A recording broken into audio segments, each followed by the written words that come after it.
Hi, எல்லாருக்கும் சலாம் அலைக்கும். ப்ரைஸ் தி லார்ட், நமஸ்காரம். இன்றைக்கி எங்கள் வீட்டில் என்ன சமையல்னு பார்த்தா ஃபிஷ்ஷு, திலாப்பியா ஃபிஷ்ஷு. ஓகே, அது ஓவனில் போட்டு சமைக்கிறேன். இதுதான் ஃபஸ்ட்டு. நான் எப்படி சமைக்கிறேன்னு நீங்களும் வந்து பாருங்கள். ஓகே, இது திலாப்பியா ஃபிஷ்.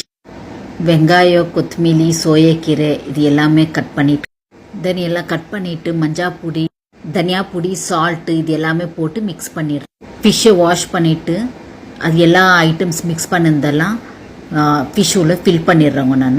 இது டமர் கொஞ்சம் ஸ்க்யூஸ் பண்ணிக்க, ஏன்னா ஓவனில் போடுற இல்லையா, ஜாஸ்தி மேலே கருகக்கூடாதுன்னு.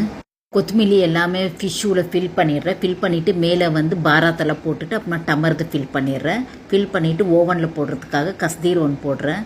தென் இப்போது அந்த டமர் டேட்ஸ் எடுத்துகிட்டு அது ஃபிஷ் மேலே அப்ளை பண்ணிவிட்டு இப்போ ஓவன் வச்சு ஓவனில் போட்டுட்டு இப்போ ரிமூவ் பண்ணிட்டோங்க. பாருங்கள், இந்த ஷேப் வந்து இருக்குது. ஃபிஷ் ஓவனில் சமைச்சு முடிச்சுட்டேன். டேஸ்ட் எப்படி இருக்குதுன்னு எனக்கு தெரியல. எங்கள் மேடம் அவங்க தான் சாப்பிட்டுட்டு சொல்லணும். ஓகே, எங்கள் மேடம் சாப்பிட்டுட்டு நல்லா இருக்குதுன்னு சொன்னாங்க. பட் என்ன ஒரு குறை சொல்லணும் இல்லைங்களா, ஃபிஷ்ஷு நல்லா இருக்குது, ஆனால் ஃபிஷ்ஷை நீ ஏன் ஃபுல்லாக கட் பண்ணல, பாதி மாத்திரம் ஏன் கட் பண்ண, நெக்ஸ்ட் டைம் ஃபுல்லாக கட் பண்ணுன்னு சொல்லிட்டாங்க. அது ஒரு திருஷ்டி.